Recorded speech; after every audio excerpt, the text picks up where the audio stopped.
안녕하세요. 나만의 개인 맞춤 법무사 김영용 법무사입니다. 이번 시간에는 저희가 그 개인 파산 면책 절차를 진행할 때 가장 중요하게 제출하게 되고 또 법원에서 검토하게 되는 자료 통장 거래 내역, 이것이 그 어떤 용도로 제출해서 검토를 하게 되는지, 그리고 어느 범위까지 이 통장을 검토를 하고 계신지 이 부분에 대해서 설명을 드리도록 하겠습니다.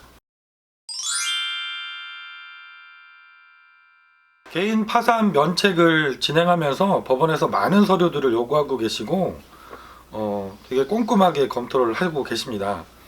그 중에서도 그 가장 중요하게 보시는 부분이 통장 거래 내역을 통해서 이 신청하신 채무자가 어느 정도의 소득은 있었는지, 그리고 그 사용처는 어떻게 되는지, 그리고 대출을 받았다면 그 대출금은 어떻게 사용되었는지, 이런 것들을 꼼꼼하게 통장을 통해서 확인하십니다.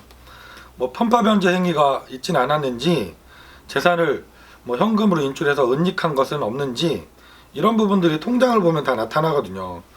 우리가 법원에 많은 서류들을 제출하지만 뭐 다른 서류들로는 이런 구체적인 사항들을 사실은 확인하기가 어렵죠. 그러다 보니까 법원에서 꼼꼼하게 가장 보시는 부분이 통장 거래 내역, 그리고 카드 거래 내역, 이걸 통해서 소비와 지출, 여기에 대한 부분들을 꼼꼼하게 보고 계신 거죠.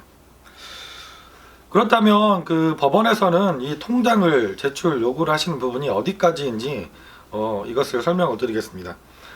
기본적으로 서울회생법원을 비롯해서 전국 대부분의 법원들은 본인이 사용하던 모든 계좌 최근 5년 동안의 거래 내역을 요구하고 계십니다.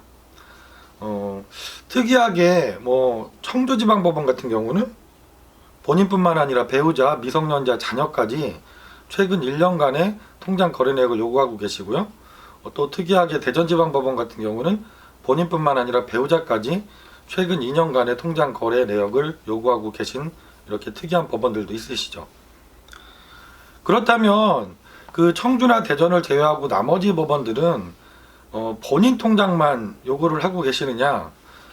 이게 기본적으로는 그렇습니다. 하지만 특별히 본인 통장 이외에 다른 통장도 요구를 하시는 경우들이 있습니다. 뭐 본인은 이미 오래전부터 통장 자체를 사용하고 있지 않다라고 진술이 되어 있거나, 이런 경우에 특히 더 그렇죠. 이런 경우에 법원에서 어떤 걸 요구하시냐면 공과금이나 핸드폰 요금이 결제되고 있는 그 통장, 이게 타인명이더라도 제출해달라, 이렇게 보정을 명하시는 경우들이 많습니다. 왜냐하면 뭐 연체가 오래되셔서 내 통장은 압류가 될까봐 전혀 사용을 못 하시는 분이더라도 뭐 타인의 명의 통장, 특히 가족들이 되겠죠.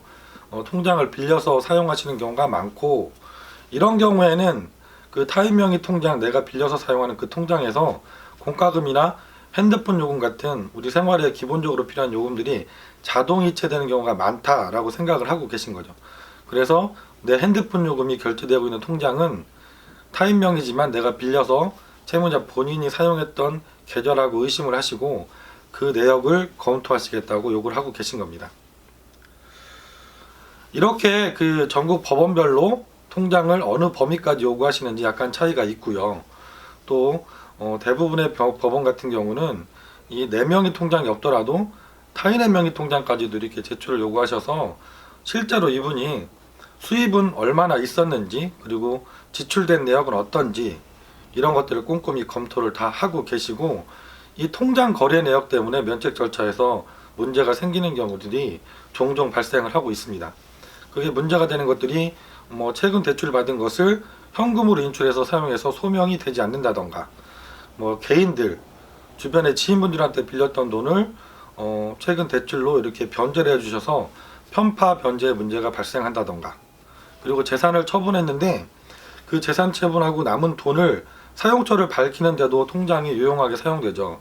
근데 그 사용처가 정당하게 인정되지 않는다던가, 이렇게 통장 거래 내역을 통해서 검토하는 부분들은 아주 다양하고 많이 있습니다.